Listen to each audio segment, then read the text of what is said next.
Assalamualaikum warahmatullahi wabarakatuh. Perkenalkan, nama saya Putra Miroh Lubis, NIM 19040336 dari kelas Teknik Industri A. Di sini saya akan menjelaskan sedikit mengenai konsep dan proses manajemen yang merupakan materi pertama dari mata kuliah Organisasi Manajemen Perusahaan Industri. Adapun beberapa hal yang saya jelaskan adalah yang pertama, perkembangan manajemen, yang kedua, tingkatan manajemen, ketiga, keterampilan manajemen, keempat, prinsip manajemen, dan kelima, proses manajemen. Perkembangan manajemen. Perkembangan manajemen terbagi atas 3 tahap, yaitu yang pertama, prinsip teori manajemen klasik. Awal sekali ilmu manajemen timbul akibat terjadinya revolusi industri di Inggris pada abad ke-18. Terdapat beberapa pemikir yang memberikan perhatian pada masalah-masalah manajemen yang timbul di kalangan usahawan, industri maupun masyarakat.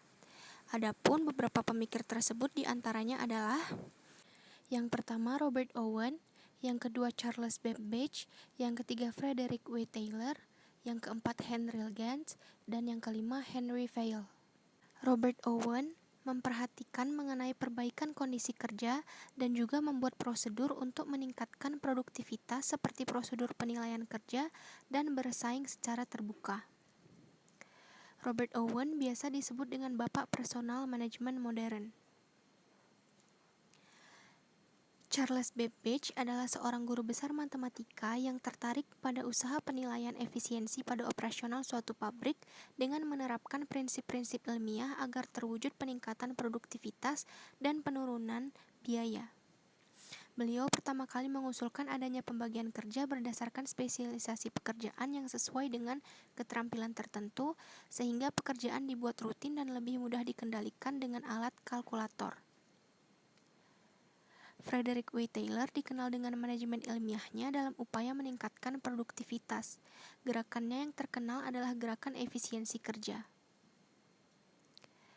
Henry L. Gantz atau biasa dikenal dengan Henry Gantz. Sumbangan beliau yang terkenal adalah sistem bonus harian dan bonus ekstra untuk para mandor. Beliau juga memperkenalkan sistem charting yang dikenal dengan Gantt chart. Metodenya yang terkenal adalah metode grafis dalam menggambarkan rencana-rencana dan memungkinkan adanya pengendalian manajerial yang lebih baik. Dan yang terakhir adalah Henry Vail.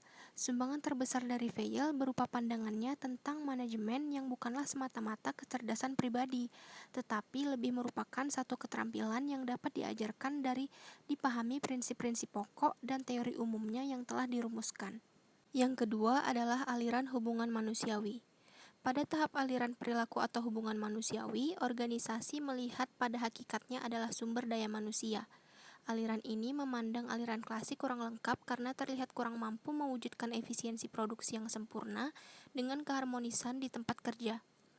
Manusia dalam sebuah organisasi tidak selalu dapat dengan mudah diramalkan perilakunya karena sering juga tidak rasional. Oleh sebab itu, para manajer harus dibantu dalam menghadapi manusia melalui antara lain ilmu sosiologi dan psikologi. Dan yang ketiga adalah aliran manajemen modern. Adanya bantuan komputer maka dapat memberi pemecahan masalah yang lebih berdasar rasional kepada para manajer dalam membuat putusan-putusannya.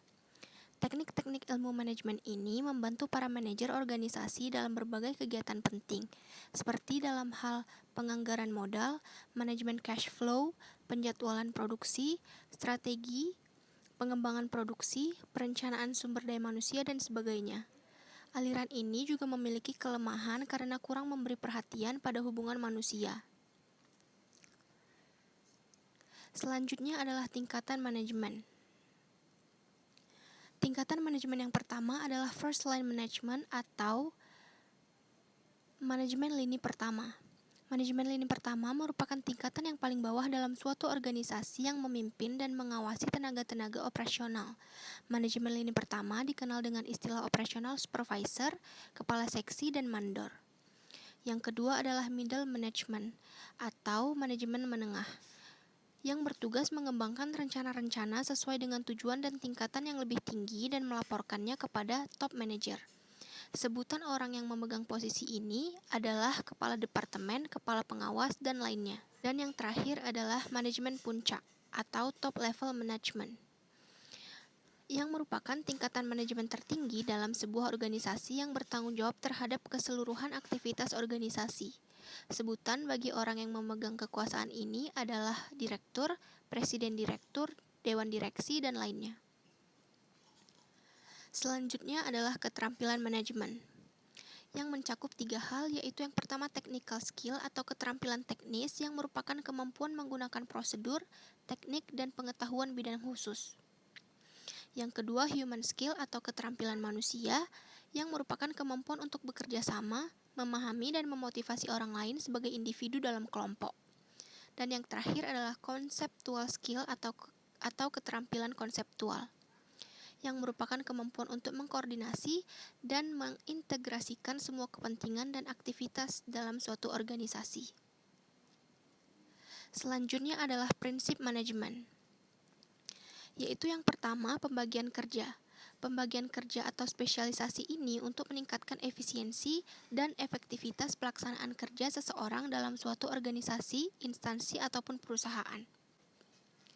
Yang kedua adalah wewenang, yang mencakup hak untuk memberi perintah dan dipatuhi. Yang keempat, kesatuan perintah. Setiap karyawan hanya menerima instruksi tentang kegiatan tertentu hanya dari satu atasan. Selanjutnya, kesatuan arah. Dalam melaksanakan tugas-tugas dan tanggung jawabnya, karyawan harus diarahkan oleh seorang manajer dengan penggunaan satu rencana. Selanjutnya, balas jasa atau pemberian upah.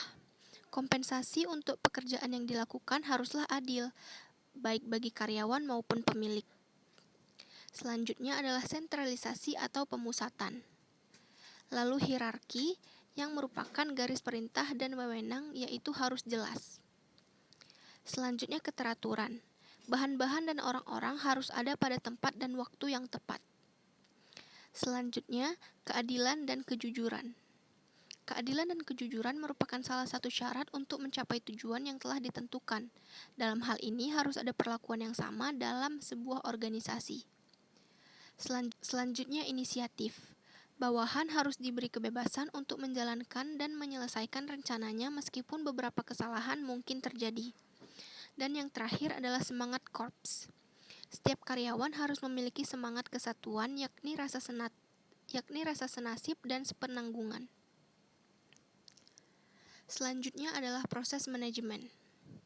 Proses manajemen dibagi atas 4, yaitu yang pertama, planning. Planning atau merencanakan adalah proses menetapkan sasaran dan tindakan yang perlu untuk mencapai tujuan. Biasanya, planning berfungsi untuk menetapkan tujuan dan menentukan cara mencapai tujuan tersebut.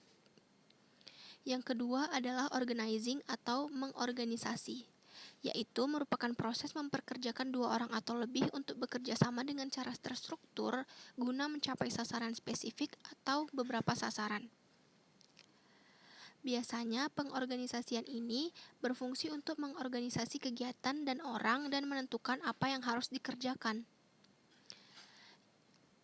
Yang ketiga adalah leading atau memimpin, yang merupakan proses mengarahkan dan mempengaruhi aktivitas yang berkaitan dengan pekerjaan dari anggota kelompok atau seluruh organisasi.